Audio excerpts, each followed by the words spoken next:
We are on the record for hearings in the matters listed in the North Dakota Industrial Commission hearing docket for April 20th, 2022. I am Stephen Nelson, hearing examiner for these hearings. We are in the hearing room for the Department of Mineral Resources, Oil and Gas Division, and it is 9:02 a.m. On the docket, the following matters will be continued or dismissed. Case number 29280 is continued to May. Case number 29281 is continued to May. Case number 29230 is continued to May. Case number 29046 is continued to May. Case number 29289 is continued to May. Case number 29073 is continued to May. Case number 29290 is continued to May. Case number 29301 is dismissed. And case number 29309 is continued to May. The administrative docket starts on page 4 with case number 29291 and goes through case number 29309. These cases will be heard in the next room with Michael Zish. Audio recordings of the cases on the administrative docket will be placed on the oil and gas website by the end of the week. If you wish to appear in one of the matters on the administrative docket, please appear in the next room. If there is opposition to the matter, it will be brought back into this hearing room to be heard, and your statements and evidence will be taken. We will begin with case number 29280, application of Oventive Production Inc. for an order amending the applicable orders for the Sandrocks Bakken Pool to establish an overlapping 2560-acre spacing unit described as sections 2, 3, 10, and 11, Township 150 North, Range 100 West, McKenzie County, ND, and authorize one horizontal well to be drilled on such unit and for such other relief as may be appropriate. This case is continued to May. Case number 29281, application of Oventive Production Inc. for an order amending the applicable orders for the Tobacco Garden Bakken Pool to establish an overlapping 2560-acre spacing unit described as sections 4, 5, 8, and 9, Township 150 North, Range 99 West, McKenzie County, ND, and authorize 2 horizontal wells to be drilled on such unit and for such other relief as may be appropriate. This case is continued to May. We will jump to case number 29284, application of Oasis Petroleum North America LLC for an order amending the applicable orders for the Squires Bakken Pool to establish a stand-up 1920-acre spacing unit described as sections 17, 20, and 29, Township 155 North, Range 102 West, Williams County, North Dakota, and authorize 4 horizontal wells to be drilled on such unit and granting such other relief as may be appropriate. All interested parties, please come forward. Thank you, Mr. Examiner. Wade Mann, P.O. Box 2798, Bismarck, North Dakota, appearing in this case on behalf of Oasis Petroleum North America, LLC. And Mr. Examiner, this case, as well as 29285, 29286, and 29287, they're all related. I do have separate exhibit packets for each, but the first two are proposed 1,920-acre spacing units that are adjacent to each other, and then the next two, the next one is a 3840 for a lease line. And those two proposed 1920s, and then the last case is 3840 for a lease line well on the east side of the easternmost 1920. So there'll be some overlap and duplication. I apologize for that, but and I'll have 3 witnesses appearing telephonically: Greg Sandberg, Nathan Gableman, and Cole Carruthers. And I'll call them now.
Greg, are you there? Are Nathan and Cole there as well? All right, we've got you live in the hearing room. Hey, Greg Sandberg, can you hear me? I can, thank you. All right, do you solemnly swear or affirm under the penalties of perjury that the testimony you're about to give in this matter will be true and correct to the best of your knowledge and belief? I do. Greg, can I have you state your name, by whom you are employed, and what capacity, and give us your business address? Greg Sandberg, employed by Oasis Petroleum. I am a landman. Address 1001 Fannin, Suite 1500, Houston, Texas 77002. And Greg, have you previously testified before this commission? Yes, I have. And have you had your qualifications received as that of an expert? Yes, I have.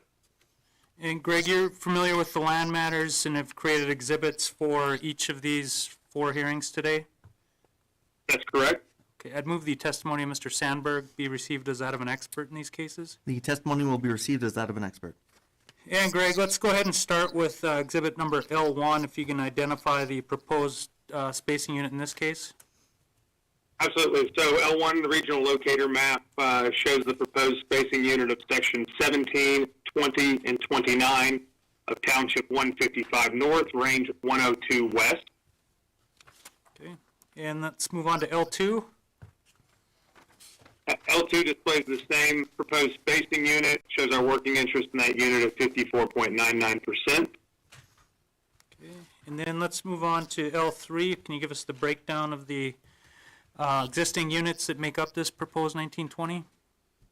Absolutely. So the map in the exhibit here showed the existing unit of section 17 and 20 of 155-102. We have a 59.38% working interest in that 1,280 acre spacing unit. 155-102 section 29 and 30. The laydown unit there, we have a 46.24% working interest in that 1,280 spacing unit. Okay. I have no further questions for Mr. Sandberg in this case. I'd offer the land exhibits. The exhibits are admitted. Are there any questions from commission staff? Seeing none, we'll move on to Mr. Gableman. Can you hear me? Yes, I can. Do you solemnly swear or affirm under the penalties of perjury that the testimony you're about to give in this matter will be true and correct to the best of your knowledge and belief? I do. Nathan, can I have you state your name, by whom you're employed, in what capacity, and give us your business address? Yes, my name is Nathan Gableman. I am employed by Oasis Petroleum as a geologist here at 1001 Fannin, Suite 1500, Houston, Texas 77002. And Nathan, have you previously testified before this commission? Yes, I have. And have you had your qualifications received as that of an expert? Yes, I have. Okay. And are you familiar with the geology underlying the proposed spacing units in these cases? Yes, I am. I'd move the testimony of Mr. Gableman be received as that of an expert in these cases. The testimony will be received as that of an expert. All right, Nathan, let's go through the geology exhibits, beginning with G1. Yes, G1 is a map of the upper buction structure on a 20-foot contour interval across the 1920 spacing unit, which is outlined in the blue. I've also highlighted where our type log is, the Jorgensen 1-9 to the northeast of it there. Okay. Let's move on to the ISOPAC map, G2. Yes, G2 shows an ice pack map of the Middle Bakken, showing about an average of 34-foot thickness across the 1920 spacing unit, which is also outlined in blue there. Okay. And let's move on to the type log. Yes, this is the type log, the Jorgensen 1-9. I've highlighted the Middle Bakken target interval, which will be targeting the wells in the spacing unit. On this type log, I have the gamma ray on the left, resistivity in the middle, and then the porosity logs on the right there. Okay. I don't have any additional questions for Mr. Gableman. I'd offer the geology exhibits in this case. The exhibits are admitted. Are there any questions from commission staff?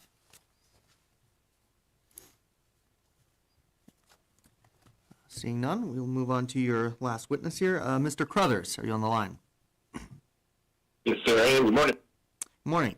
Do you solemnly swear or affirm under the penalties of perjury that the testimony you're about to give in this matter will be true and correct to the best of your knowledge and belief? I do. Cole, can I have you state your name, by whom you're employed, in what capacity, and give us your business address? My name is Cole Feathers. I'm a development engineer at Oasis Petroleum. Our business address is 1001 Fannin, Suite 1500 in Houston, Texas. And Cole, have you previously testified before this commission?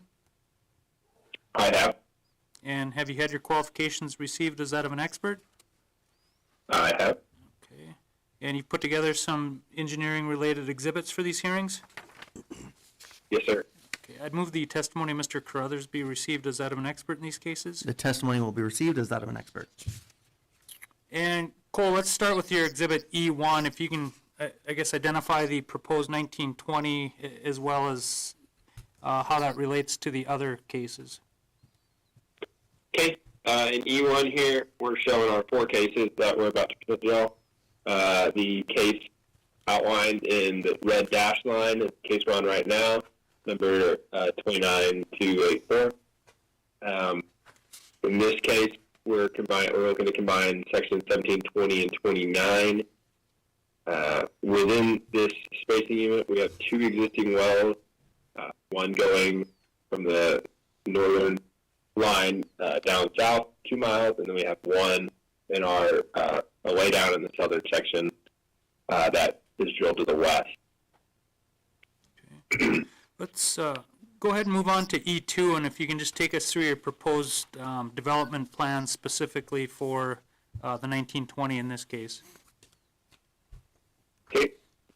In E2, you can see the 2 existing wells in gray, and then you can see our new wells that we're planning to drill. We are planning 4 additional wells, and those are the blue dash lines, 1 to the east of the existing north wells, and 3 to the west. Okay. And then let's move on to E3. If you can summarize your economic data and volumetrics. Okay. In E3, we start with our reservoir property. Nathan mentioned a little bit of this, but pretty standard for the area. We're looking at an average pay of 33 feet, and our oil gravity is going to be around 40, and our GOR starting out is going to be around 1100. With our, in the next table, we're looking at original oil in place, and what we're thinking our recovery is going to be. The spacing is going to be 1920. Original oil in place, we're looking at 18.6 million. All these wells will be drilled into the Middle Bakken. We're forecasting a per well EUR of 733,000, planning 4 additional wells, and we estimate our recovery to be 22%. In the last table, we're looking at our economics. We're running our economics at $55 for oil and $2.50 for gas. Our estimated lateral length is going to be 3 miles or 15,540 feet. Our investment cost is going to be about $9.4 million per well, and we're estimating that that'll bring in almost $36 million minus our taxes and operating expenses. That'll get our net income to $21.5 million, and that gives us an undiscounted return on investment of 2.3, almost 2.29. Hey, Cole, then in your opinion, would the proposed 1,920 acre spacing for this development, is that going to prevent waste and protect correlative rights and prevent the drilling of unnecessary wells? Yes, sir, I believe it will. Okay. I have no further questions for Mr. Carruthers in this case. I'd offer the engineering exhibits and the gas capture plan affidavit. The exhibits and affidavit are admitted. Are there any questions from commission staff? The existing wells you mentioned in the 2 spacing units, what are the targets on those? They're both Bakken wells. Both Middle Bakken? Middle Bakken. And I'm assuming you intend to continue producing both of them once the new wells are drilled? Yes, we do intend to continue producing them. Do you plan to do anything special with your completions in section 29 where you cross over the existing well? Right now, we don't have any special plans, but we probably will lessen our frac job around the existing well.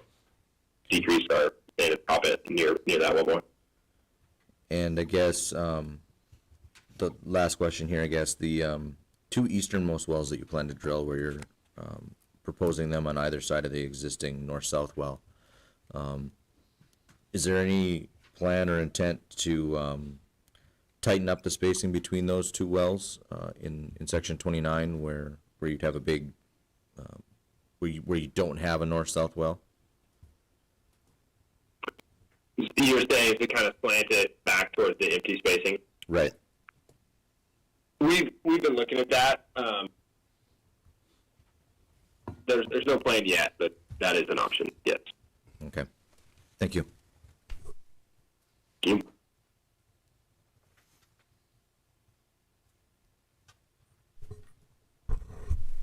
Cole, this is Bruce Hicks. What surface location do you plan to drill these wells from? Right now, we're planning to drill from the north. You can see the existing north-south well. That's where that pad is, and we believe that location sets up better as far as infrastructure, existing infrastructure.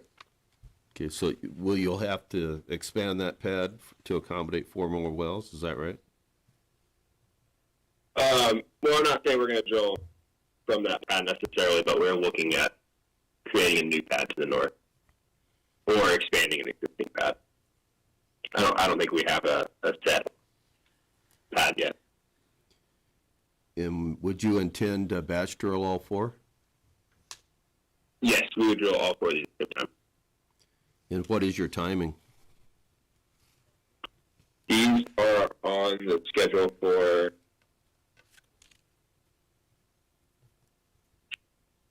to start drilling in July of 2023. Of course, there's the Whiting Oasis merger out there. Are these plans that the new entity plans to stick with? I mean, how are you coordinating between the two companies to make sure that what you're applying for is actually going to go forth? Right now, we are not coordinating between the two companies because we had to clear the HSR, so we couldn't coordinate between the two of us. But the way we're treating it is we're gonna act independent until the merger closes, and then we're gonna work to combine our drilling plans. So this could move out or up depending on Whiting's activity level. Yes. The Johnson well is drilled east-west through 29 and 30, and I noticed that 2/3 of the gas it produces is flared. Is there anything that's going to alleviate that problem in the future?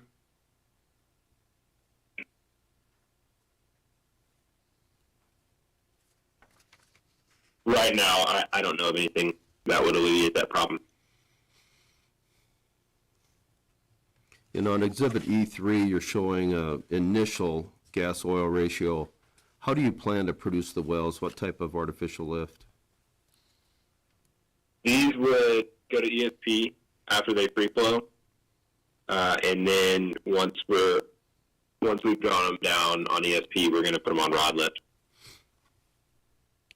And what type of producing GOR do you expect on ESPs? We forecast our GOR to rise. I would have to pull up our type curve, but it starts at 1100 and then I don't have the exact curve, but it rises through time. So we are forecasting a rising GOR. I'm not sure what the final GOR is on ESP, but we do predict a higher GOR.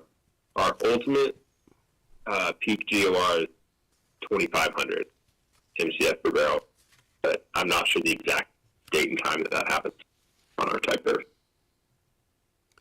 And will you keep your gas midstream aware of the producing GOR and what you're expecting it to rise to? Yes, we work with them very closely and give them forecasts that include a rising GOR. Okay, thank you. You.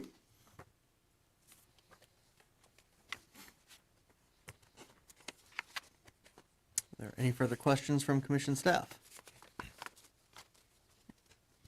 Seeing none, anything further in this matter, Mr. Mann?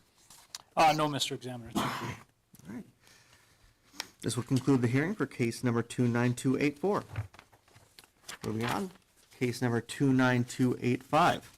Application of Oasis Petroleum North America LLC for an order amending the applicable orders for the Squires Bakken Pool to establish a stand-up 1920 acre spacing unit described as sections 18, 19, and 30, Township 155 North, Range 102 West, Williams County, North Dakota, and authorize 4 horizontal wells to be drilled on such unit and granting such other relief as may be appropriate.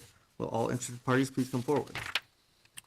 Thank you, Mr. Examiner. Wade Mann, P.O. Box 2798, Bismarck, North Dakota, appearing in this case on behalf of Oasis Petroleum North America, LLC, and I have the same 3 witnesses testifying in this case. All right. Mr. Sandberg, are you still on the line? Yes, I am. Do you solemnly swear or affirm under the penalties of perjury that the testimony you're about to give in this matter will be true and correct to the best of your knowledge and belief? Yes, I do. And Greg, let's start with L1. Can you identify the proposed 1920 in this case? Sure. This is the stand-up 3-mile proposed spacing unit just to the west of the previous case. This is comprised of sections 18, 19, and 30 of Township 155 North, Range 102 West. Okay. And let's move on to L2. Absolutely. Showing the same proposed spacing unit of sections 18, 19, and 30, and then showing our working interest in that proposed spacing unit of 59.94%. Okay. And then L3, if you do the breakdown on the underlying spacing units. Absolutely. L3 shows the existing 1,280 acre spacing unit. The spacing unit comprised of sections 18 and 19. We're showing a 68.09% working interest in that, and the laydown comprised of sections 29 and 30. We're showing a 46.24% working interest in those existing 1280 spacing units. Okay. I have no further questions for Mr. Sandberg. I'd offer the land exhibits in this case. The exhibits are admitted. Are there any questions from commission staff? Seeing none, Mr. Gableman, can you hear me? Yes, I can. Do you solemnly swear or affirm under the penalties of perjury that the testimony you're about to give in this matter will be true and correct to the best of your knowledge and belief? I do. And Nathan, let's go through your geology exhibits in this case. I don't know if there's going to be much distinction from the previous, but if so, if you could point that out for us as well.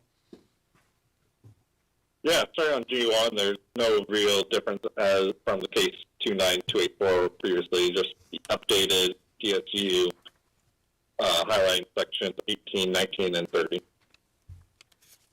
Okay. How about G2? Anything on that map? No difference, just the updated DSU as well. Okay. And then G3, the type log? Yeah, it's the same type log from the previous case, so no further. Okay. And I have no further questions for Mr. Gableman. I'd offer the geology exhibits in this case. The exhibits are admitted. Are there any questions from commission staff? And moving on, Mr. Crothers, do you solemnly swear or affirm under the penalties of perjury that the testimony you're about to give in this matter will be true and correct to the best of your knowledge and belief? Yes, I do. And Cole, let's start with E1, if you can just identify the spacing unit in this case in relation to the other case. Okay, in this case, we moved over to the west, and we're looking at the 1920 comprised of sections 18, 19, and 30. Okay. And then this is the same visual, just outlining that box to the west, the one we're looking at. Then let's move on then to E2, and if you can take us through your proposed plan of development for this particular 1,920 acre spacing unit. Okay. In this unit, we're looking at also drilling 4 wells, one in between the 2 existing wells that run north-south, and then 3 to the east of those. Okay. We're also looking at drilling these from the north going south, and you can see our existing wells and infrastructure that we already have up there in the north. Okay. And then E3, just briefly summarize volumetrics and economics. Okay. On this one, we're looking at similar reservoir properties that we just discussed. And again, similar well EUR expected type curve. We're looking at 4 wells as well, and then our well economics are also the same, and we're expecting an undiscounted return on investment of 2.29. Okay. And then Cole, on this case as well, with this proposed 1,920 acre spacing for this development, is that going to prevent waste, protect relative rights, and prevent the drilling of unnecessary wells? Yes, that was it. Okay, I have no further questions for Mr. Carruthers. In this case, I'd offer the engineering exhibits and gas capture plan affidavit. Exhibits and affidavit are admitted. Are there any questions from commission staff? Again, the existing wells, I guess on 18 and 19, are they both Middle Bakken target? Yes, sir. Everything at this unit is going to be minimum target, existing and future. Okay, and I guess same question as far as the spacing on the laterals in section 30 here. Any plans to try to get those evenly spaced across that last section or not? Yeah, so we're looking at the same thing here, drilling those slanting to the west in that southern unit, but we're not exactly sure the limitations of drilling and frac and wireline to get down there. So right now we're presenting them as straight laterals. Okay, thank you. But yes, that is hopefully an option that we'll explore. Okay, thank you. An option.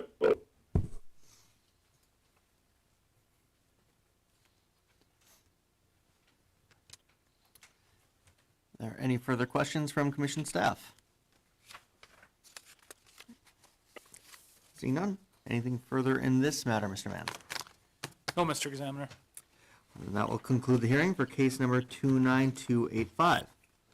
Moving on, case number 29286, application of Oasis Petroleum North America LLC for an order amending the applicable orders for the Squires Bakken Pool to establish an overlapping 3840 acre spacing unit described as section 17, 18, 19, 20, 29, and 30, Township 155 North, Range 102 West, Williams County, ND, and authorize one horizontal well to be drilled on such unit and for such other relief as may be appropriate. Will all interested parties please come forward? Thank you, Mr. Examiner. Wade Mann, P.O. Box 2798, Bismarck, North Dakota, appearing in this case on behalf of Oasis Petroleum North America, LLC. Same 3 witnesses in this case. Okay, Mr. Sandberg, you still on the line? Yes. All right. Do you solemnly swear or affirm under the penalties of perjury that the testimony you're about to give in this matter will be true and correct to the best of your knowledge and belief? Okay.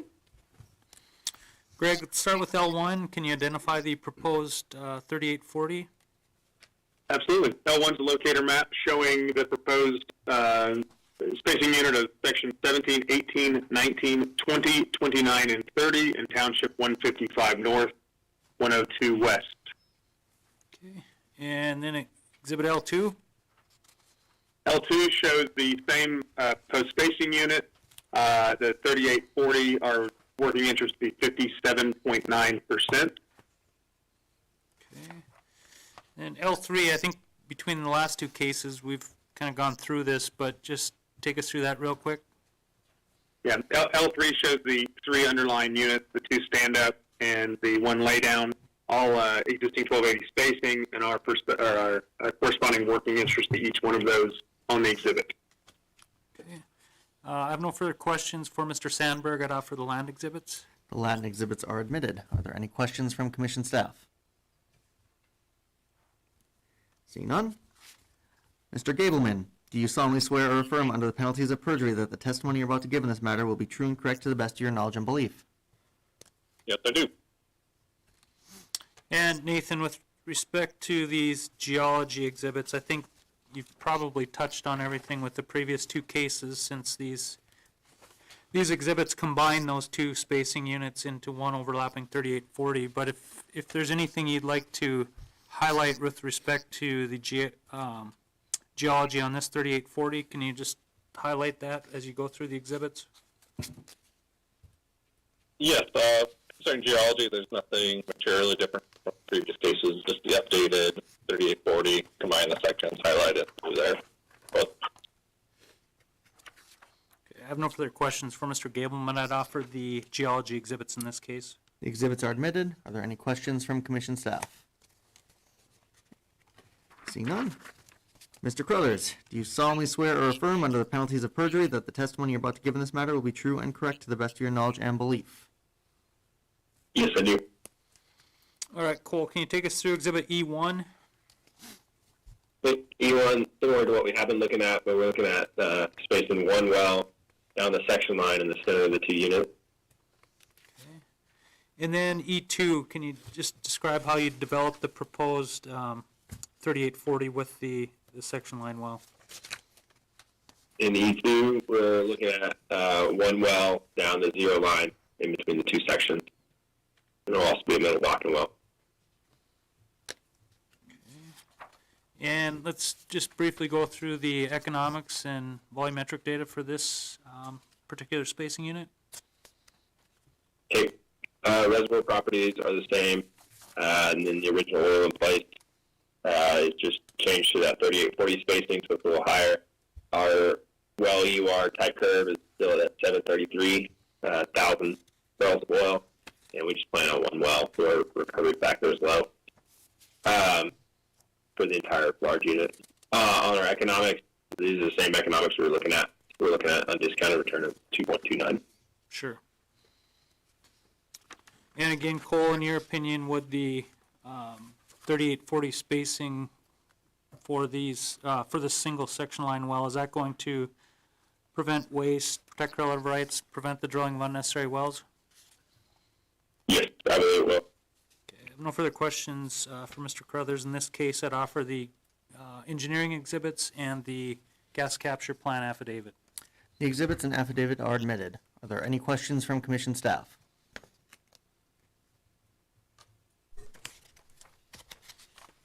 Cole, this is Bruce Hicks. The lease line wells that you're proposing here, will they also be batch drilled with the 1920s that you're proposing? Yes, we plan on drilling all of them together and drilling the lease line wells from this same pad. Okay, thank you. Cool. Sections 17, 18, 19, and 20 are currently a lease line 2560. I assume you want that spacing unit terminated? Yes, we would not be drilling that 2 mile well. We would not be drilling that spacing unit. No. Okay, thank you.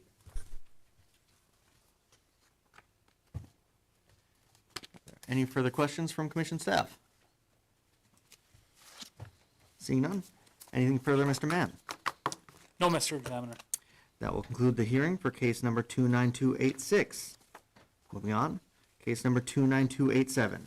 Application of Oasis Petroleum North America LLC for an order amending the applicable orders for the Squires Bakken Pool to establish an overlapping 3840 acre spacing unit described as sections 16, 17, 20, 21, 28, and 29, Township 155 North, Range 102 West, Williams County, North Dakota, and authorize one horizontal well to be drilled on such unit and for such other relief as may be appropriate. Will all interested parties please come forward?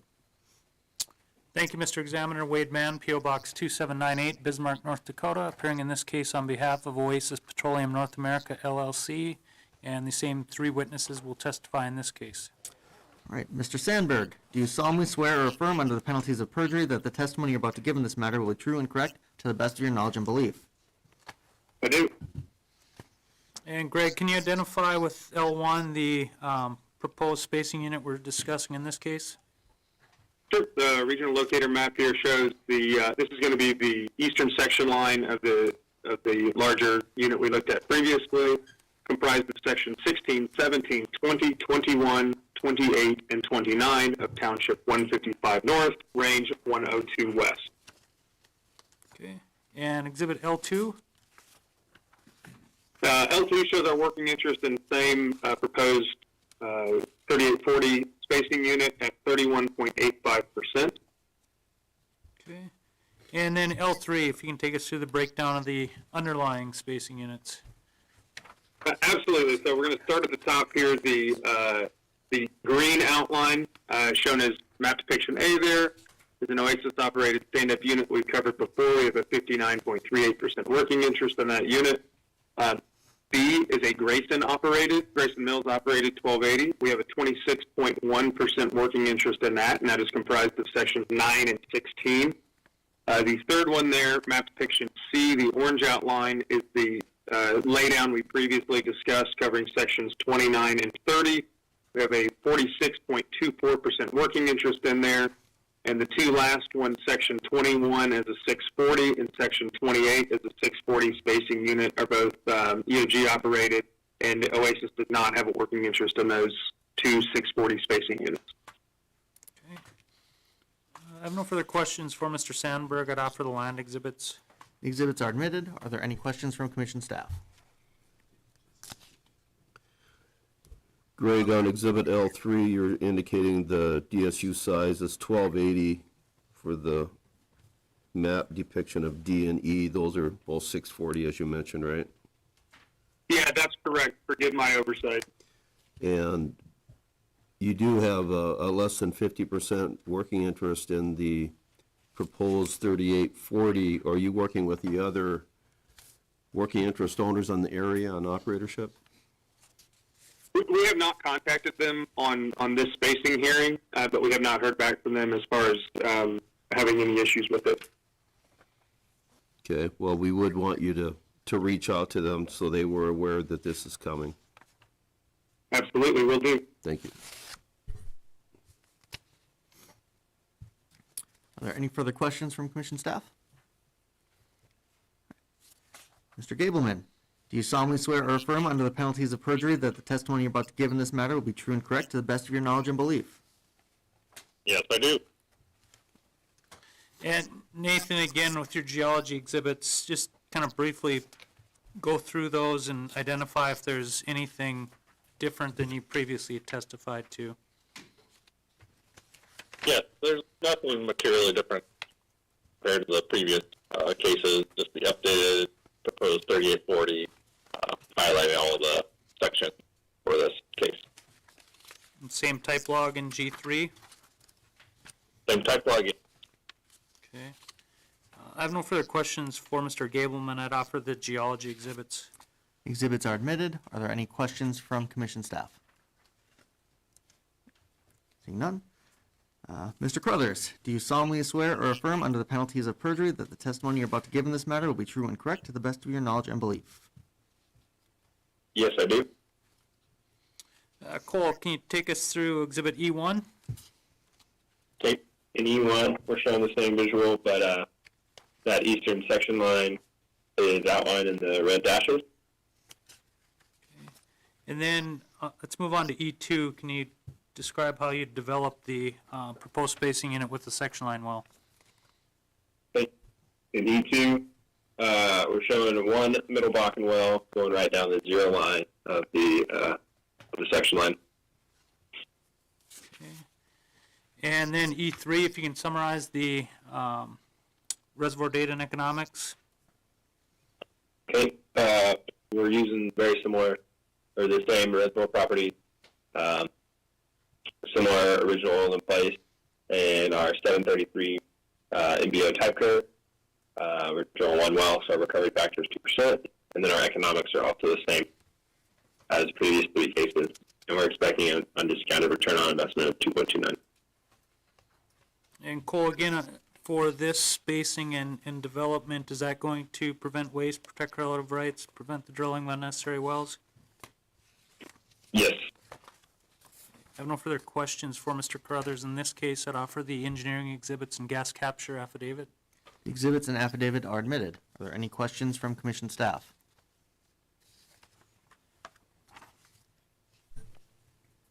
Cool, sections 8, 9, 16, and 17 are currently a lease line 2560. Is Oasis the operator, or what, were they gonna be the operator of that lease line spacing unit? numbers on this again? 8, 9, 8, 9, 16, and 17. 30.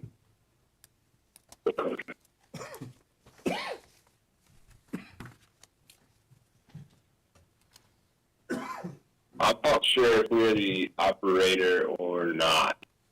We operate the unit to the north of us. That's unit 8. But we do not operate section 9. That's not, that's the 2-mile well going north that Greg mentioned. So do you know if Grayson Mill intends to develop that lease line spacing unit? I do not know what their plans are.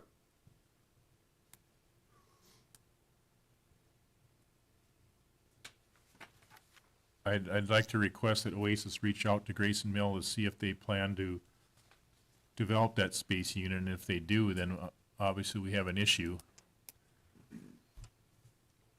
concerning sections 16 and 17.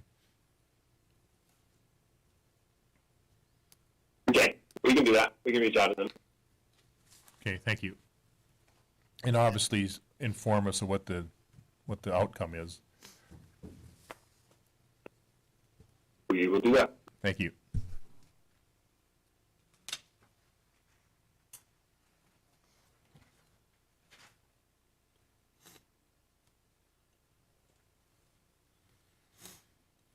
Are there any further questions from commission staff? Seeing none, I suppose they'll need some time to supplement the record then with whatever that response from Grayson Mill is. Yeah, Cole, if we left the record open for like a couple weeks, would that give you ample opportunity to have a discussion with Grayson Mill with respect to their plans in those lands? I think that'd be more of a question for Greg. Okay, yeah. Yeah, wait, a couple of weeks will be way more than enough. We've got a pretty good relationship with Grace. We could probably get that turned around in a few days. But if we could leave the record open for 2 weeks just to be sure, that'd be great. Okay. Looking at my calendar, I believe that would be May 4th. That would be the Wednesday. We'll leave the record open until May 4th, 2022 for supplement. Anything further, Mr. Mann? No, Mr. Examiner, thank you. That will conclude the hearing for case number 29287. Do you know if your witnesses are ready for? I believe they are back, so.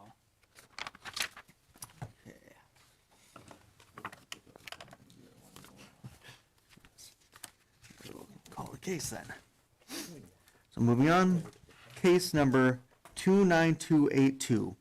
Application of Hess Bakken Investments 2 LLC for an order amending the applicable orders for the Tioga Bakken Pool to establish an overlapping 2560 acre spacing unit described as sections 5, 6, 7, and 8, Township 158 North, Range 94 West, Montreal County, ND, and authorize one horizontal well to be drilled on such unit and for such other relief as may be appropriate.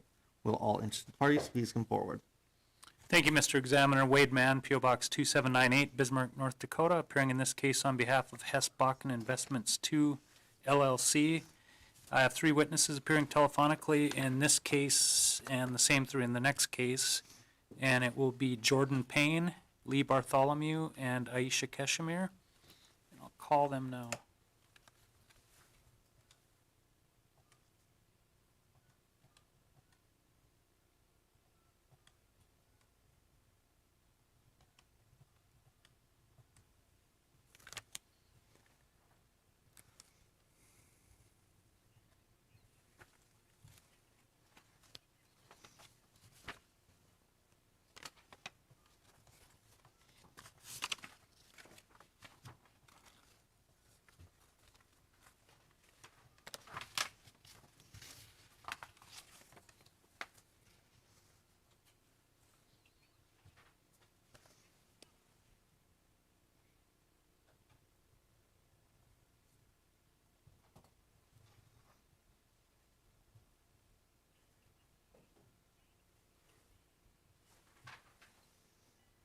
Wade Mann.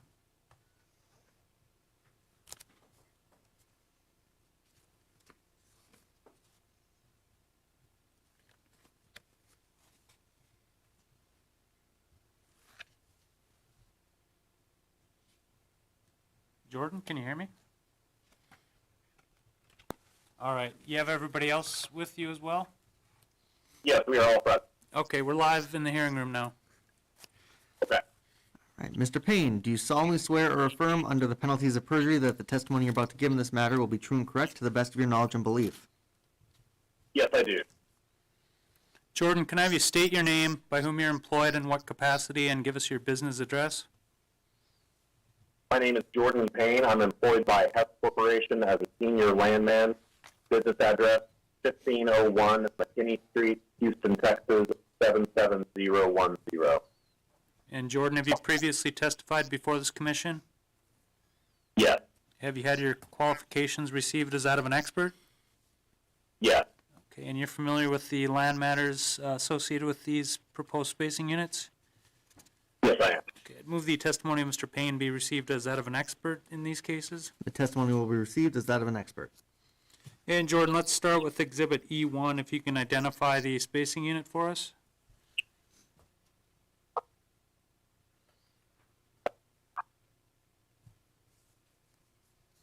Yes. Sorry about that. Exhibit 1 shows the is a location map showing the existing DSUs outlined in blue and the requested overlapping 2560 DSU outlined in green. Okay, let's move on to Exhibit number 2, if you can summarize the working interest in the spacing units. This Exhibit 2 shows a working interest breakdown of the existing 1280 DSUs. Section 6 and 7 is the Hess-operated T.I. Hampton DSU, where Hess owns estimated 87% working interest. In Section 5 and 8, where Hess owns, and the T.I. Jensen spacing unit estimated 83% working interest. And then in the box below, it shows the working interest breakdown for the requested 2560 overlapping spacing unit, where Hess would own an estimated 85% working interest. Okay, I have no further questions for Mr. Payne. I'd offer the land exhibits. The exhibits are admitted. Are there any questions from commission staff? Seeing none. Mr. Bartholomew, do you solemnly swear or affirm under the penalties of perjury that the testimony you're about to give in this matter will be true and correct to the best of your knowledge and belief? Yes. Lee, can I have you state your name, by whom you're employed, and in what capacity, and give us your business address? Yes, this is Lee Bartholomew, employed by Hess Corporation as an advisor, operations geologist, located at 1501 McKinney Street in Houston, Texas, 77010. And Lee, have you previously testified before this commission? Yes, And had your qualifications received as that of an expert? yes, Okay, and you put together some geology exhibits for the hearings today? yes, Okay, I'd move the testimony of Mr. Bartholomew be received as that of an expert in these cases. The testimony will be received as that of an expert. Yeah, and Lee, can you take us through exhibit number 3, the structure map? So Exhibit 3 is a top and middle Bakken structure map with a contour interval of 50 feet, showing that this requested DSU outline puts that lease line right on top of the Netananek line, showing the formation structure, which is plunging to the south. Also, you'll note the line A to A prime, which represents the location of wells on the cross section on Exhibit 4. Okay, let's move on to that cross-section then. Exhibit 4 is that cross section that was represented in the line 8A prime on Exhibit 3, showing that the targeted formation is present continuous across the region. Okay. I have no further questions for Mr. Bartholomew. I'd offer the geology exhibits, excuse me. The exhibits are admitted. Are there any questions from commission staff?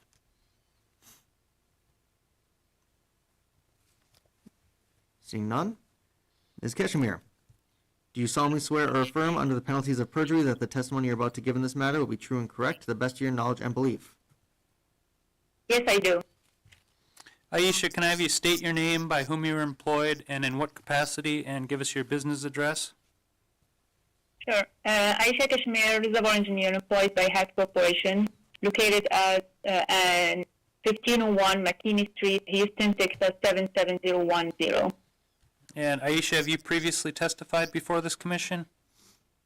Yes, they have. And have you had your qualifications received as that of an expert? Yes. And have you put together some engineering exhibits for the hearings today? Yes, they have. I move the testimony of Ms. Kashmir be received as that of an expert in these cases. The testimony will be received as that of an expert. And Aisha, let's go to exhibit number 5. Can you walk us through your proposed development plan for the spacing unit? Sure. Exhibit 5 shows the proposed 2560 development plan for Section 5.6 and Section 7.8. The bold dashed line is the proposed well and will be drilled in the middle Bakken formation. Okay. And let's move on to exhibit 6. Can you take us through your reservoir data and economic summary? Exhibit 6 shows the reservoir and economic summary for a single middle Bakken well in Tioga area. The expected EUR is around 550 MBO with 1.5% recovery factor. The economics were run at $57 WTI flat and 100% working interest. The expected NPV is around $5.5 million with 33% rate of return. Okay. Aisha, in your opinion, would the proposed spacing with the lease line well, would that prevent waste and protect relative rights? Yes. I have no further questions. I'd offer the engineering exhibits and the gas capture plan affidavit. The exhibits and affidavit are admitted. Are there any questions from commission staff? Aisha, on exhibit 5, your surface location, just above that, there's a dashed line going to the northwest and then going to the east. What is that representing? It's hard to tell what's going on with that box being so dark. Yeah, the surface location will be not only for the lease line. So the lease line will be drilled with an infill well, like the H2, and another 2 wells, actually, lease line, which is in the next case we're going to be testifying on, and another well. So it's almost a 4-well batch. The other battery line is future wells that are linked to that pad. So it's an extension of an existing pad that we drilled in 2020 for the Hanson H1 and the Nelson H1. Okay, so what's that dashed line going to the northwest and then to the east right above that purple square?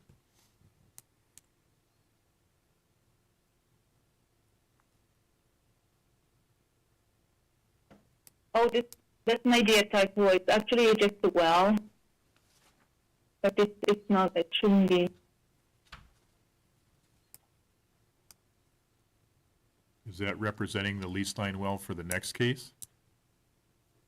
Yes, that's the one. Like it's in south. It's south DSU. Yes, that's going to become. Like I said, it's going to be all drilled from this batch for the next case So from this location. Sorry. is that representing a drill back for that well going to the south? Yes, actually. Okay, thank you. Mm-hmm.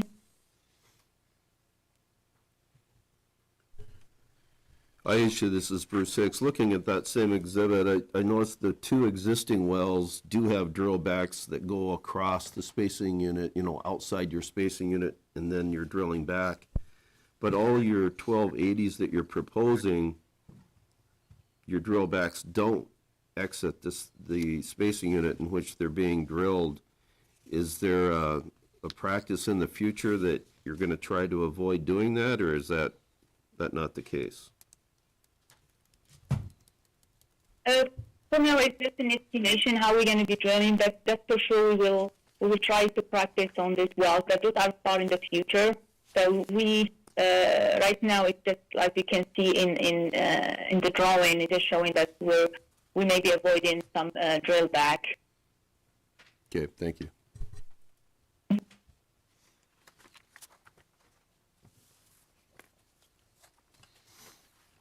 Are there any further questions from commission staff? Seeing none. Anything further in this matter, Mr. Menz? No, Mr. Examiner. And that will conclude the hearing for case number 29282. Case number 29283, application of Hess-Bakken Investment 2 LLC for an order amending the applicable orders for the Tioga Bakken Pool to establish an overlapping 2560-acre spacing unit described as sections 17, 18, 19, and 20, Township 158 North, Range 94 West, Montreal County, North Dakota, and authorize one horizontal well to be drilled on such unit and for such other relief as may be appropriate. Will all interested parties please come forward? Thank you, Mr. Examiner. Wade Mann, P.O. Box 2798, Bismarck, North Dakota, appearing in this case on behalf of Hess-Bakken Investments 2 LLC. I have the same three witnesses testifying in this case. All right. Mr. Payne, do you solemnly swear or affirm under the penalties of perjury that the testimony you're about to give in this matter will be true and correct to the best of your knowledge and belief? Yes, I do. And Jordan, let's start with Exhibit 1. Can you identify the proposed spacing unit?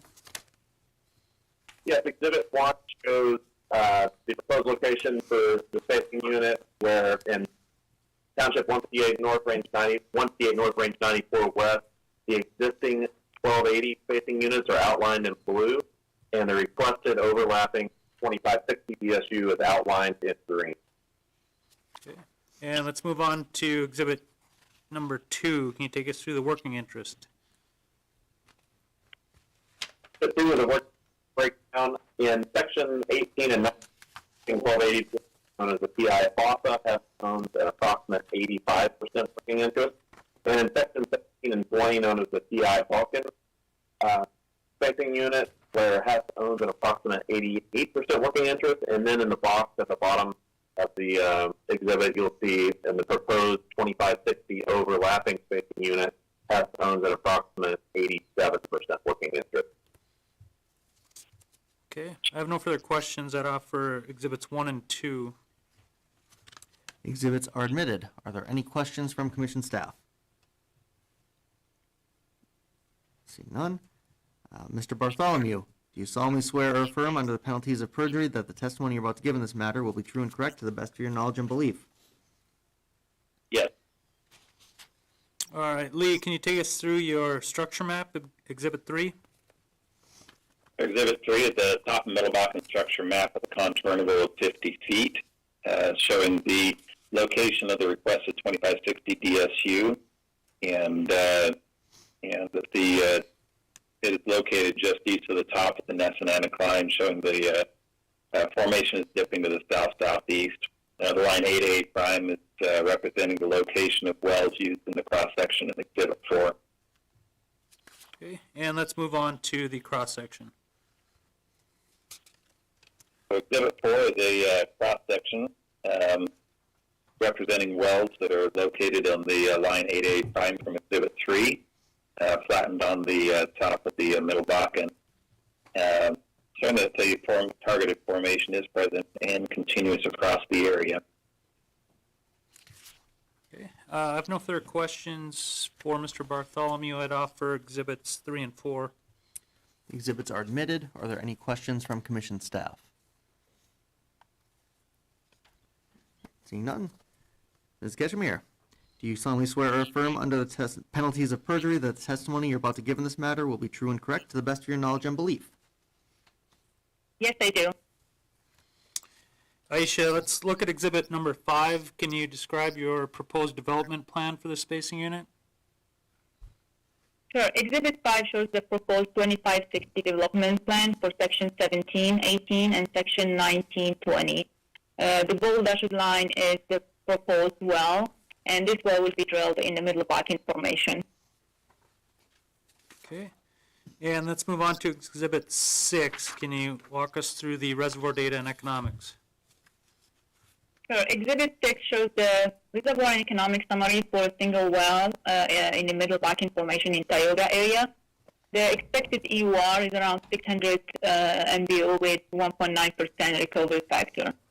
Economics were ran at $57 WTI flat and 100% working interest. The expected NPV is around $6.5 million with 36% rate of return. Okay. And Aisha, in your opinion, would the proposed spacing and development, is that going to prevent waste and protect relative rights? Yes, that's correct. I have no further questions. I'd offer Exhibits 5, 6, and the gas capture plan affidavit. The exhibits and affidavit are admitted. Are there any questions from commission staff?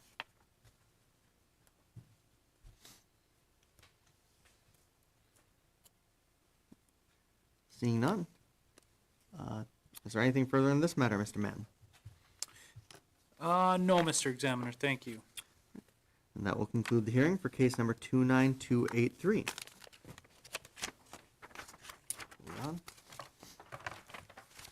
Case number 29230, temporary spacing to develop an oil and or gas pool discovered by the True Oil LLC, number 31-36, Northern State Well, file number 37495, northwest quarter of the northeast quarter of section 36, township 148 north, range 102 west, Mackenzie County, North Dakota, define the field limits and enact such special field rules as may be necessary. This case is continued to May.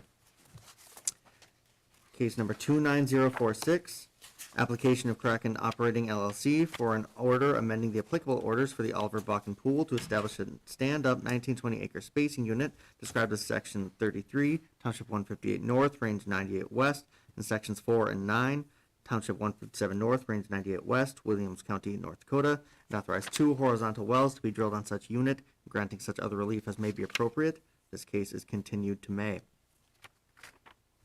Case number 29187, application of Whiting Oil and Gas Corporation for an order allowing the Ryder Olson 31-1H well, file number 38541, with a portion of the heel of the lateral not isolated by cement and located closer than 150 feet to the northern boundary of the spacing unit, consisting of sections 1 and 12, township 155 north, range 97 west, Williams County, North Dakota, to be abandoned in a manner consistent with the applicable field rules, permit conditions, or other well location restrictions, or granting such other relief as may be appropriate. Will all interested parties please come forward? Thank you, Mr. Examiner. Wade Mann, P.O. Box 2798, Bismarck, North Dakota, appearing in this case on behalf of Whiting Oil and Gas Corp. I have 3 witnesses who will be appearing telephonically, Lauren Rosewald, David Skadden, and Charlie Harmon, and I'll call them now.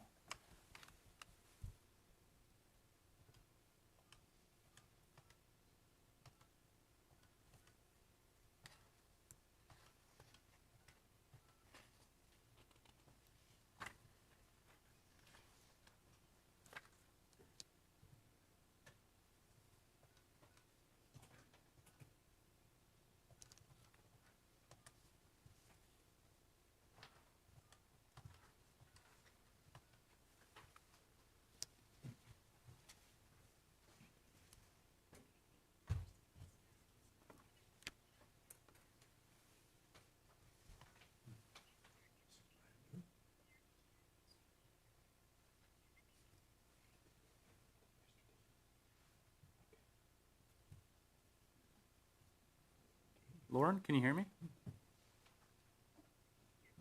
Are David and Charlie available as well? Okay, we're live in the hearing room. Okay. And Mr. Examiner, I guess before I start with the witnesses, if I can just make a couple brief comments with respect to the case. Sure. This case, 29187, it was initially heard in February on the application of Whiting to address the plugging and abandonment of the Ryder Olson well. And at that time, Whiting had representatives here. They offered testimony and exhibits with respect to the drilling issue that was encountered with the Ryder Olson well, as well as their plans for remediation and isolating the Bakken pool. And that remediation work that's now been completed, and Whiting, it's Whiting's opinion that that remediation work was successful. And Mr. Skadden will testify today with respect to sort of the process and the outcome of those efforts.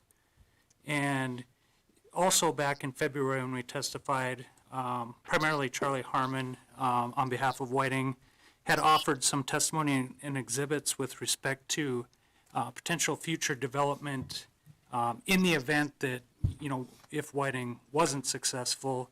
I think it's Whiting's position now that, that those issues with respect to, any additional setbacks or buffers has essentially been mooted because of the, what Whiting has done with respect to the remediation and the success of those efforts. So that's, and Charlie can kind of touch on that a little bit, but I just wanted to offer that background kind of going into it and kind of a little explanation of kind of what we've got in mind with respect to this hearing.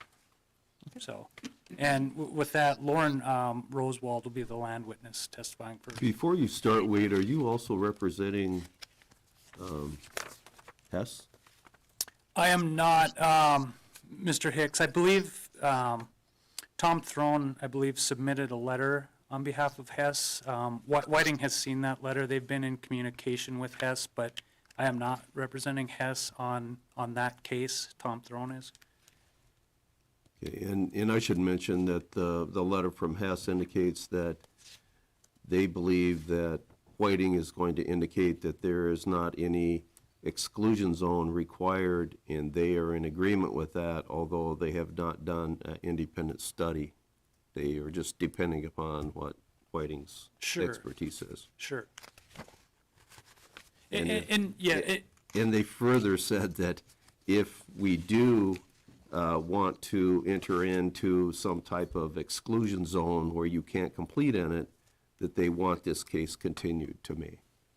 Yeah, and I think Whiting understands that, and I think, and Mr. Hicks, it probably relates more so to the 29288 that the commission put on the docket on its own motion that's immediately subsequent to this case. And we'll touch on that. Like I said, I think Whiting's position, and ultimately we'll see if the commission agrees, but is that that information that we provided was sort of, in the event that we weren't able to get this isolated, we weren't able to remediate properly, then we need to look at, potential buffers or setbacks to protect relative rights, those types of things. I think it's Whiting's position that, because of what we did with the remediation, and in our opinion, it's been successful, that's essentially mooted, that there's not a need for that. I don't think Whiting's opposed to, reviewing, offering testimony on that or reviewing it. I think there are some timing considerations that they've got coming up, and I can have one of the witnesses address that, where they're looking at, I think, some June timing constraints. But with respect to continuing like 29288 to address whether or not, any buffers or anything like that are needed, and if the commission needs additional information on that, I don't think Whiting would be opposed to that. We do need to get the testimony into the next case, 29188 or 29288. Do you want to combine those two or just incorporate the If we record could just into it? incorporate the record, I mean, I think that makes sense. Thank you. Okay. That we will move on to your first witness in Yep. this case. That sounds. So that was Lauren Rosewald. All Correct. right. Ms. Rosewald, are you on the line? Yes, Do you solemnly swear or affirm under the penalties of perjury that the testimony you're about to give in this matter will be true and correct to the best of your knowledge and belief? yes, I do.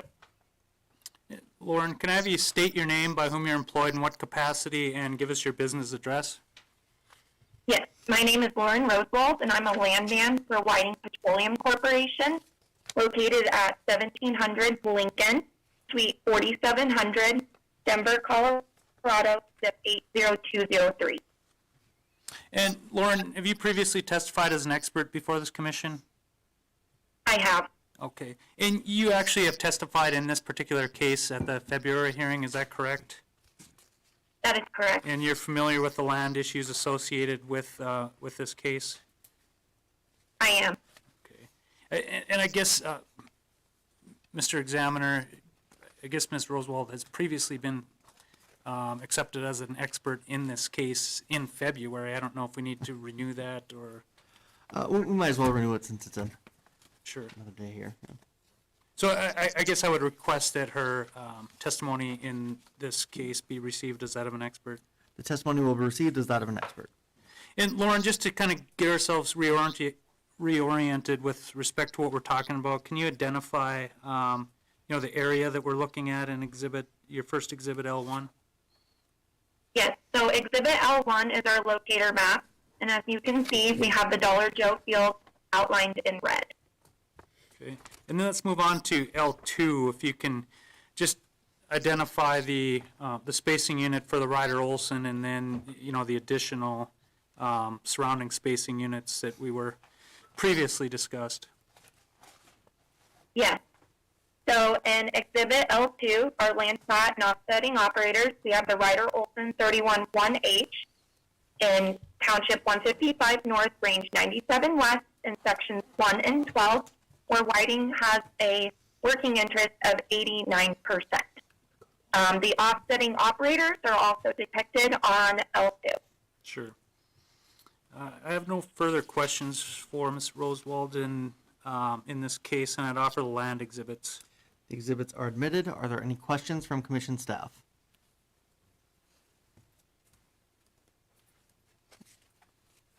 Seeing none, was your next witness Mr. Scatton? Correct. Mr. Scatton, do you solemnly swear or affirm under the penalties of perjury that the testimony you're about to give in this matter will be true and correct to the best of your knowledge and belief? I do. David, can I have you state your name, by whom you're employed, in what capacity, and give us your business address? Yep, David Scadden, Whiting Oil and Gas Corporation. Address is 1700 Lincoln Street, Suite 4700, Denver, Colorado. Okay. And David, have you previously testified as an expert before this commission? I have. And David, you also testified at that February hearing in this case, is that correct? That is correct. Okay, and David, you're familiar with the drilling issues on the Ryder-Olson and also the remediation efforts that have taken place, is that correct? Yes, sir. And you've got some exhibits prepared to address those remediation efforts, is that correct? Yes, sir. Okay, I'd move the testimony of Mr. Scadden be received as that of an expert in this case. The testimony will be received as that of an expert. And David, I guess I'd like you to just kind of take us through the process, what has taken place with respect to remediation and isolation of the pool, and kind of take us through those exhibits. So if you can want to start with your first exhibit, the cement report. Yeah, so again, as with the first exhibit here is our final cementing job report showing our pump schedule, slurry densities, and all of our depths at which we set these remediation plugs in the Ryder-Olson 311H. I can walk through each of these individually, but the higher level view of this is that we set 6 plugs in the intercepted wellbore, the original Ryder-Olson wellbore. One from 9806 to 9175, one from 8705 to 8080, 7463 to 6836, 5290 to 4069. That was our Dakota Maori plug that we then went and tagged. So that's a confirmed top. And then our plug across our 858 shoe of that casing string that we ended up having to run from 2553 to 2001. And then a surface plug as outlined by the state, that 70-foot surface plug. And you've got all that depicted on your exhibit 02, is that correct? That final wellbore Correct. P&E diagram? Correct. Looking at Exhibit 02, it outlines each one of those cement plugs, and on the right side of that exhibit will be all of our formation tops, both measured depth and TBD. And is there anything, I guess, in 01, the cement report, you want to kind of touch on there that supports? Yeah, Yeah. The biggest highlight is that the every single plug went as planned. We were able to pull out of every plug successfully, had good slurry density throughout the jobs, and were able to circulate above them without any issues. And again, as I mentioned, the Dakota Maori plug and the 8 5/8 shoe plug, those were tagged as good plugs. And those depths that you see on there are confirmed tops. For plug, that'd be plug 4 and 5. Let's move on to 03. You walk us through that exhibit? Yes, this is our, similar to the exhibit seen last time, this is our final surveys when we originally drilled the Ryder Olson 31-1H. What I've just outlined here is the key depth of the cement plug in our original wellbore, as well as the depth at which we entered the Bakken pool.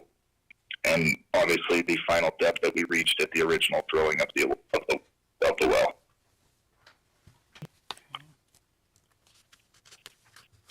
So, and David, I'd made some statements earlier to the commission with respect to, this remediation effort being successful.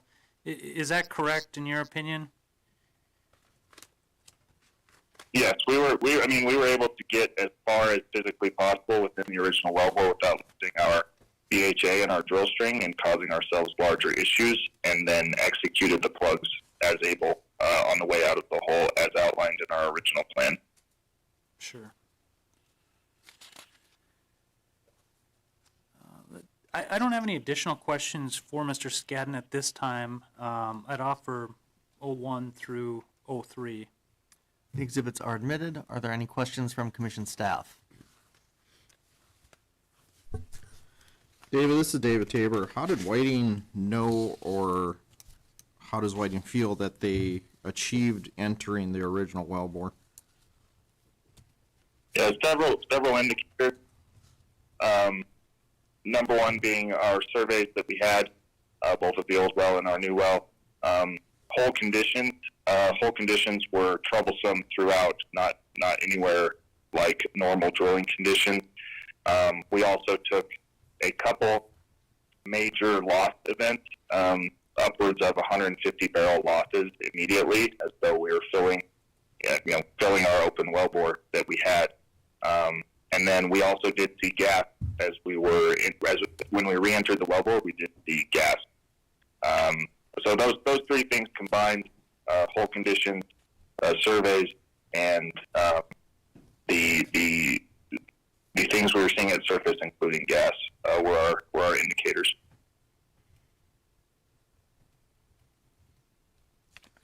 And according to your exhibit 02, you're showing that you were not able to achieve the original total depth. What was the situation that Whiting incurred in which that wasn't possible? Correct. So as I said before, as we moved through the wellbore, conditions changed. At times it was the drill string was very free, and we were able to move freely. At other times, we really had to work through the hole and had trouble with wellbore quality and conditions, and that got much worse as we got down into the curve portion. We nearly got stuck several times, at which point we reached out to the state folks that we were working with and had that conversation about potentially losing our drilling assembly and losing ground that we'd made to that point. So as you noted, we got to 10,218 before conditions became too adverse to continue. What were the conditions that were adverse? You get stuck, the bit stopped rotating. What was the situation? Yes, we were getting stuck repeatedly, and starting to pack off and having other hole stability issues at that point. And at the location in which you stopped operations, how far into your spacing unit were you, if any, at that point? 10,218, we were not into our spacing unit.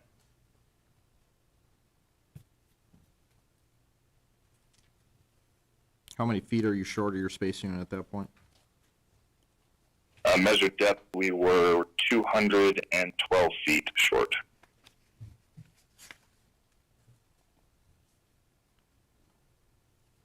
Okay, thank you.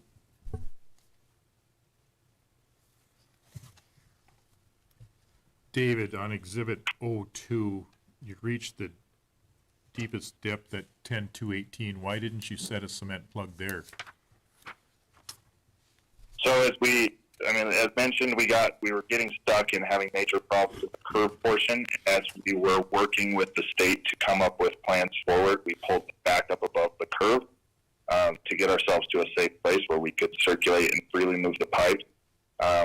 Once we had discussed plans forward, we had tried to get back down further, and we couldn't even get back past 9,900 feet. So the hole was just an absolute mess. We were probably lucky that we got out of it. So that's why we down to that depth. And so the cement plug from 5290 to 4069, that was tagged? Correct.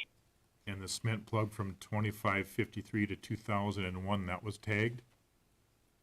Correct. And right above that, on the right side of the diagram, it says the cement between the 8 and 5/8 inch shoe and top of verified good bond. Top of what?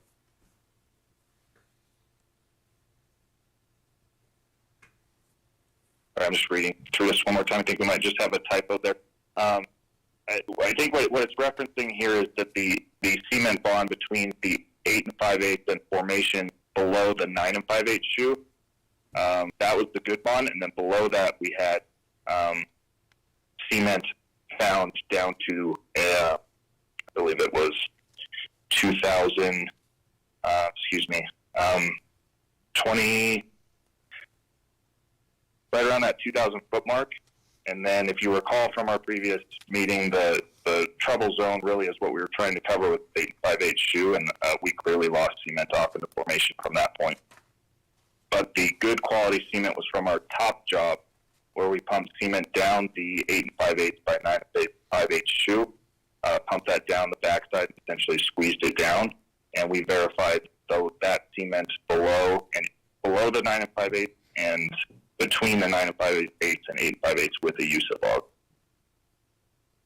So you ran that USIT log on the 8 and 5/8 inch casing. Correct. Did you run that all the way to the bottom of the casing? Correct.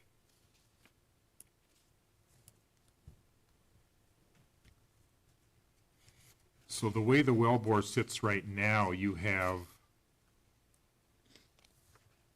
penetrated the middle member of the Bakken Formation inside your space unit, and that hole, whatever condition it is in, but that hole is open across the space unit line, is it not? That is correct. Like you said, in whatever condition it is in. So it's been stated that Whiting believes the cement, or the plugging was successful. Was it also successful in isolating that wellbore across the spacing unit line? We were unable to pump the cement plug across the spacing unit line.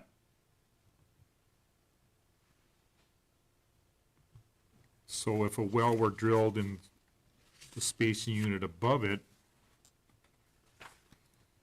to a 150-foot setback or closer, couldn't it intercept this wellbore just by drilling and by fracking? We entered the pool in our spacing unit. So I would say no. So you entered the pool inside your spacing unit? Correct. We were just unable to cement across the section line, which was up above the pool.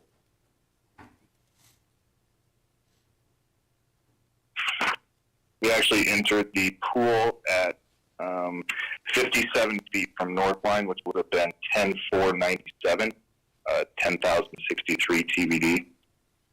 Could you repeat those? Which, Could you repeat those Yep, numbers? sorry. please? We entered the Bakken pool 57 feet from north line inside of our spacing unit, which was a measured depth of 10,497 and a TBD of 10,063.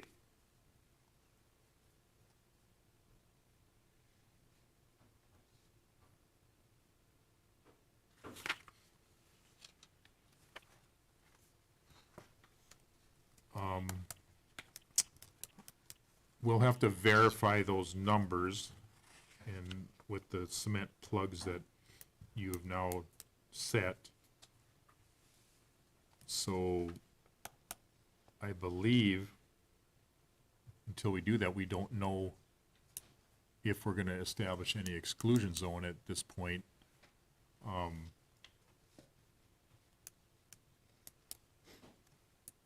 We could certainly calculate those numbers after the hearing and see what the numbers show. I don't know how we want to handle that as far as if we need to continue this case and, well, I guess this case is really, I mean, I think it's essentially a bit more of an issue in 29288 maybe? yeah, they're obviously related. They are, right. In case 29187, I guess the relief that Whiting is seeking, it says that it's to be abandoned in a manner consistent with applicable field rules, permit conditions, or other well location restrictions. So what relief is Whiting asking for in 29187?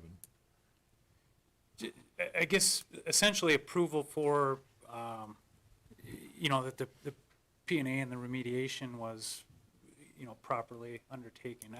It was my understanding that I think Whiting was asked or, required to bring that case in order to get off of that location. So we did that, and I think essentially the relief, that would be I guess in my opinion, the relief that we're seeking in 29187. So if the commission determines in 29187 that it's not proper, then that obviously cascades into 29288 then as to what the proper exclusion zone is. Yeah, I mean, correct, it could potentially impact that to the extent the, commission deems that there's any setback or buffer. Okay. You had mentioned that somebody was gonna talk about some timing issues. Is that the next witness? Yeah, David, can Charlie just touch on that, kind of what you were looking at with respect to, the development, kind of what your plans were? Just so the commission understands, what we're looking at and what sort of the timing issues are? Yes, we can. Okay. Yeah, Okay. this is Charlie Harmon. Okay. We have, Charlie, we I can can be touch on that once we get you sworn in and kind of move on with your testimony. I don't think I have any more questions for David. Okay. David, I just want to confirm a couple things real quick, just so the record's clear here. The base of your deepest plug is at 9806, correct? yes, sir. And that is the same measured depth as you're reporting on O2 as the top of the lodgepole, correct? 9806? Correct. So the plug that you've currently got set as your deepest plug is essentially at the top of the lodgepole, moving up into the Mission Canyon. Yes, sir. Okay. And just for the record, the Bakken pool would be 50 feet above the top of the Bakken to the Bird Bear. On O2, again, you're reporting your upper Bakken shale, your upper Bakken top at 10,602 measured depth, 10,113 TBD. I know it's coming up in a future exhibit, but you testified that the Bakken pool entry equated to 10,497 measured depth, correct? Yes. So we both have some of the testimony you just had with Mark was that we have open hole, unisolated wellbore across the spacing unit boundary, but the top of the Bakken pool at this point is not isolated either. Correct. Okay. Inside our space unit, we get across that line. Right. So that, understood, that point happens to, that the Bakken pool point happens to be inside your spacing unit, but it is not isolated by cement at this point. That's correct. Okay, thank you.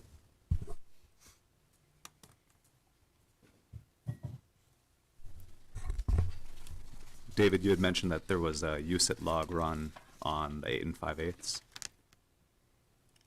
Yes, sir. We have not received that yet. Could we have you submit that?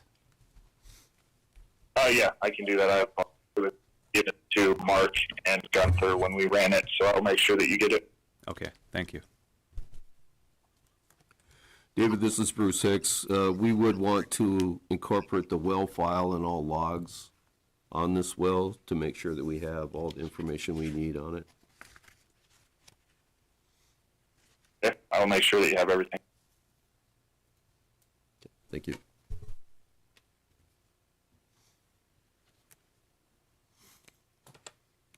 Are there any further questions for this witness from commission staff? Seeing none. Mr. Harmon, are you still on the line? I am. Do you solemnly swear or affirm under the penalties of perjury that the testimony you're about to give in this matter will be true and correct to the best of your knowledge and belief? I do. Charlie, can I have you state your name, by whom you're employed, in what capacity, and give us your business address? Yeah, Charlie Harmon, employed as a geologist by Whiting Oil and Gas at 1700 Lincoln Street, Suite 4700, Denver, Colorado, 80203. And Charlie, have you previously testified as an expert before this commission? I have. And you also previously testified in this case back in February, is that correct? I did. And you put together some exhibits for the initial hearing as well as today's hearing, correct? That's correct. Okay. I'd move the testimony of Mr. Harmon be received as that of an expert in the case. The testimony will be received as that of an expert. And Charlie, I guess briefly you can just touch on G1 and G2 before we kind of get into the more kind of specific issues.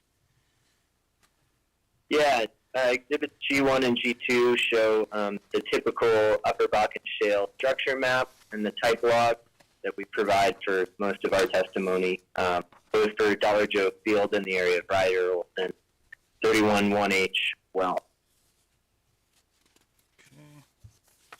And then let's move on, and if we could, to G3, and kind of walk us through that exhibit and the remediation on the Ryder Olson well, and what we're looking at with respect to kind of future development.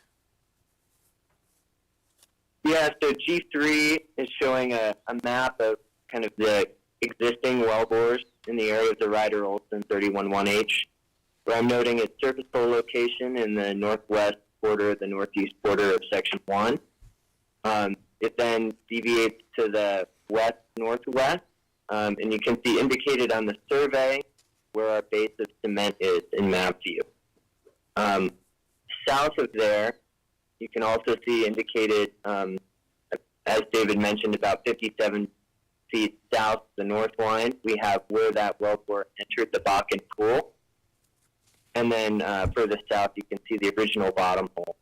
And then I've labeled in dashed red lines the 150-foot setback from the north line of Section 1, and then the 500-foot setbacks from the west and east line.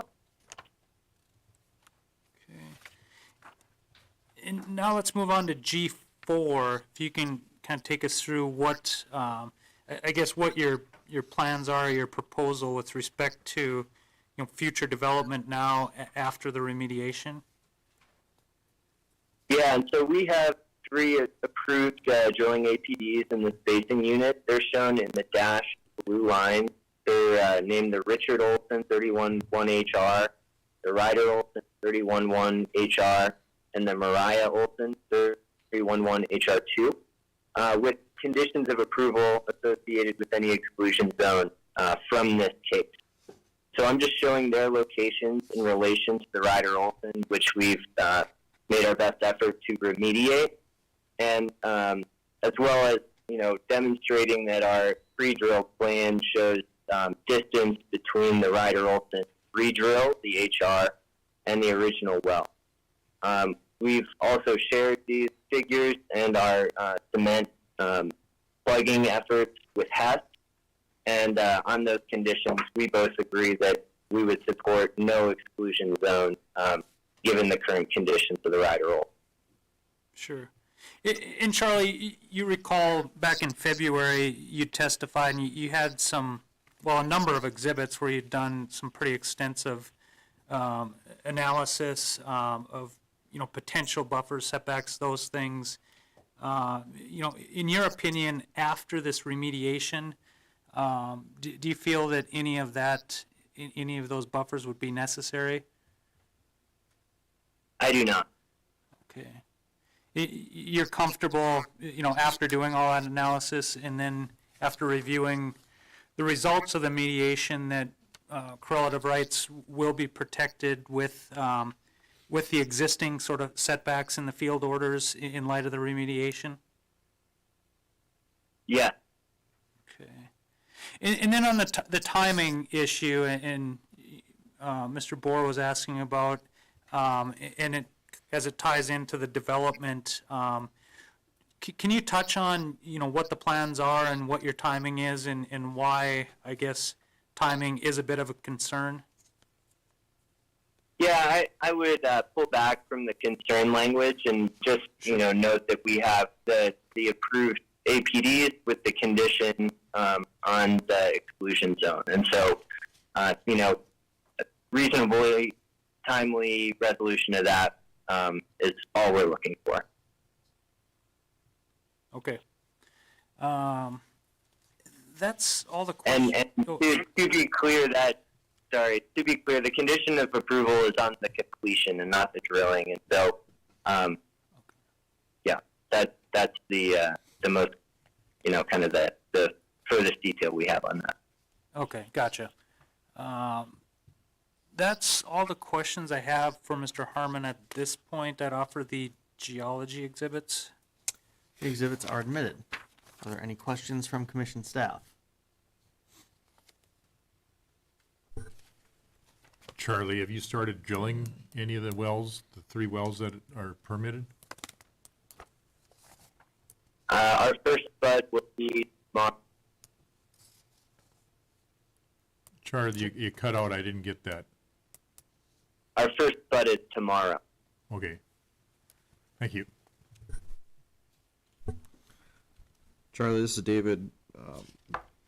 What's the distance between the Ryder Olson 31-1H proposed well and the original bottom hole location that you depict on Exhibit G4? What's the separation distance there? So what I'm showing is our submitted surveys for the APD or plan surveys. Right now that's approximately 100 feet in map view at kind of landing point. But given the conditions we saw in the hole, I think we're thinking a bit more conservatively that we may give it even more space. What's the current plan as far as giving it more space? What would that be? I'd say probably 200 to 300 feet.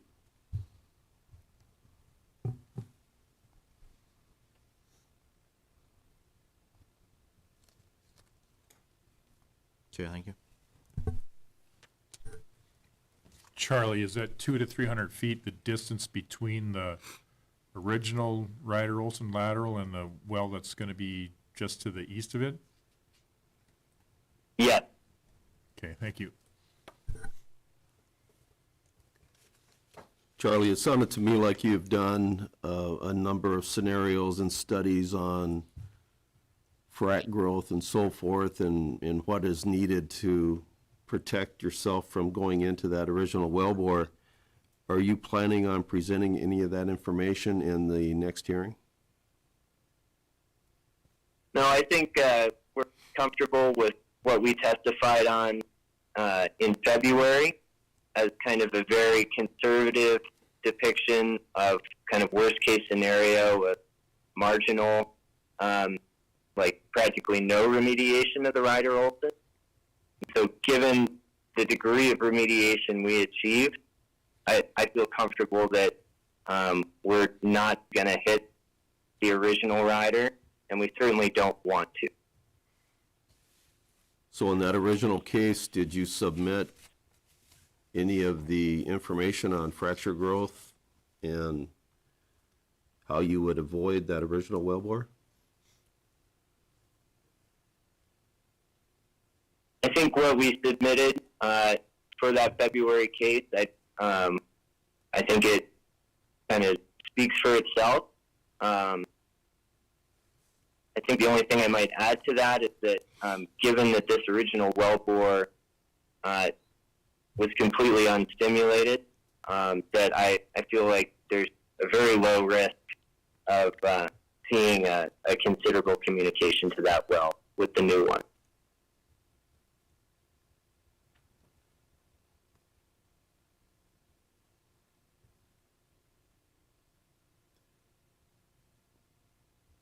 The original wellbore was to be a Middle Bakken well, correct? Yeah. Do you know what the depth was that you entered the Middle Bakken in that original well? Measured depth 10,693 and TVD 10,135. Okay, and the bottom hole location of the original well was still within that Middle Bakken, right? Yeah.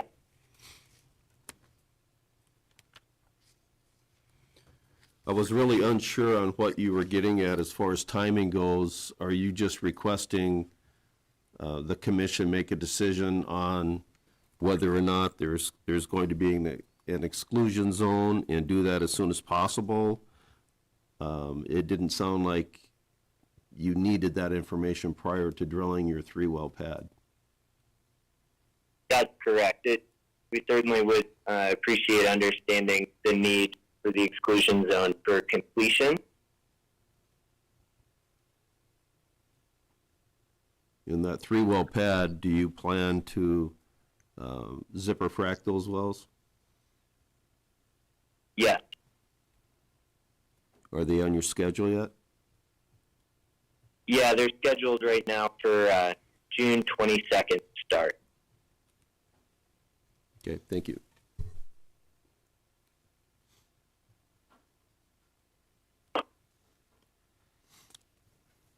Are there any further questions from commission staff? Okay, seeing none. It looks like there was a request for some supplemental logs to be added to the record. What kind of time would you need for that, Mr. Mayor? We don't need the logs submitted for the case, we just need them submitted as the normal required submission. Yeah, I think what we were wanting is the well file and all logs incorporated administratively into this case, but we don't physically need them submitted into the record. Yep. No objection to that at all. All right, and as referenced before, there is a letter that is going to be part of the record here as well that we've received. I guess, is there anything further in this matter, Mr. Mann? No, Mr. Examiner, thank you.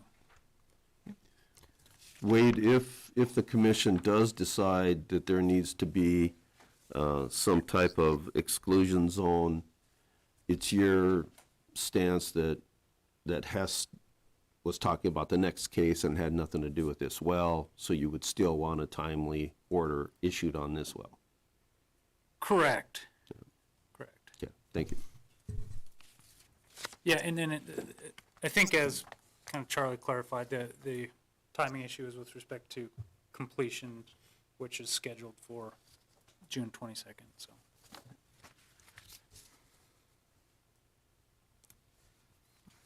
And with that, is there anything further? That will conclude the case, hearing in case number 29187. Moving on, case number 29288, on a motion of the commission to consider the appropriate setbacks for existing and future wells completed in sections 25 and 36, Township 156 North, Range 97 West, and sections 1, 2, 11, and 12, Township 155 North, Range 97 West, Dollar Joe Bakken Pools, Williams County, North Dakota, and such other relief as is appropriate. Will all interested parties please come forward? Thank you, Mr. Examiner. Wade Mann, P.O. Box 2798, Bismarck, North Dakota, appearing in this case on behalf of Whiting Oil and Gas Corp. And as mentioned previously, in case number 29187, that hearing will be incorporated into this case. Is there anything further in this case to be discussed? No, Mr. Examiner. The only thing I would add, there may be some additional well information we want to take a look at from wells outside of the Laterals and spacing unit. And Whiting wouldn't have any objection to that. And they're not your wells. There would be a possibility that the commission might conclude that additional fracture geometry and information is necessary, and we may request that Whiting submit that information. Do you believe there's any necessity to allow Hess to review such information? Yeah, I think probably so. I mean, So how would we handle that if we request an additional exhibit to be submitted? I think Hess is represented in the case by Tom Throne, and any communications, I guess, could be copied to Mr. Throne, their representative on that case. If case 29288 were to be continued to May, would that present any hardships to Whiting? I mean, you wouldn't necessarily know how you're going to be able to complete your well, would you? Right. I mean, to the extent that it gets continued to May, if it would be possible to get, some sort of an expedited order out of that hearing or after that hearing, I think they'd still be okay to be able to accommodate that, their completion timing. I think that was kind of the timing concern that they have. Well, right now, the commission's regular scheduled hearings are the 25th and 26th of May. There is a industrial commission order meeting scheduled for June 29th that we were told will change. We don't know when that's going to be. So very likely it's not going to accommodate a June 22nd frac date. That order probably will not be timely for that, if this case is continued to May. I mean, if it would work, I mean, we've got the cases are combined now, and we've got appearances. We could, upon request of the commission, submit any, additional requested information that the commission might need to evaluate and, get a decision out without a hearing, prior to May. I think we could do it that way if that would work for the commission. Just hold the record open in 29288, and we can supplement with anything that the commission might feel is necessary or appropriate to evaluate, whether or not any buffer would be necessary.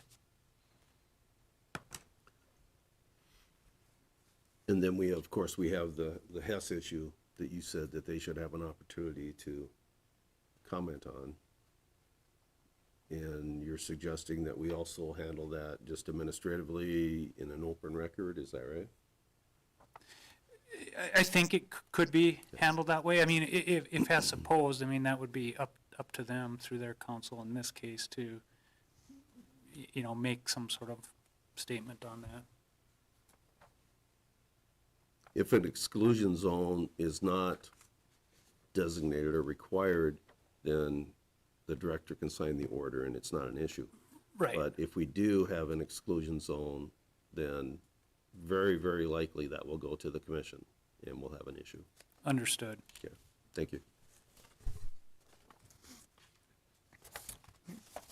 So with that, I guess the record will remain open, I guess indefinitely, or do we want to do a June date? Yes. I suppose so. So indefinitely, we'll leave the record open. Okay. Is there anything further in this matter? No, Mr. Examiner, thank you. And that will conclude the hearing in case number 29288. Moving on. Case number 29289, application of Foundation Energy Management LLC for an order amending the applicable orders for the bicentennial Bakken Pool to authorize the recompletion and production of 1 vertical well and 2 horizontal wells in a 640-acre spacing unit consisting of the Section 28, Township 144 North, Range 103 West, Golden Valley County, North Dakota, and for such other relief as may be appropriate. This case is continued to May.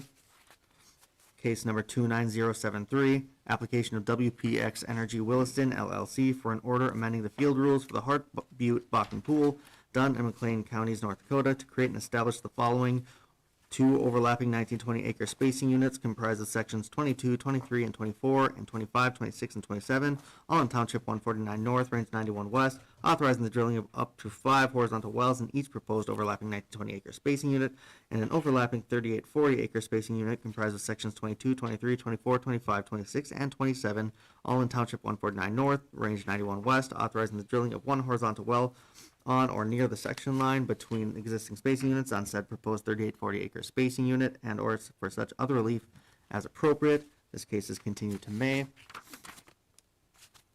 In case number 29290, application of Gary Hagan for an order to determine the actual costs and proper payout statements, interest due on working interest payments made more than 150 days after sales, enforcement of cost-free royalty statute, and other forced pooling issues related to unleased mineral interests in various wells operated by Whiting Oil and Gas Corporation in a spacing unit described as sections 1 and 12, Township 153 North, Range 98 West, Section 6 and 7, Township 153 North, Range 97 West, Banksfield, McKenzie County, North Dakota, pursuant to NDCC Section 380808 and NDCC Section 47-16 39.1, and request for a hearing pursuant to NDAC Section 43020388.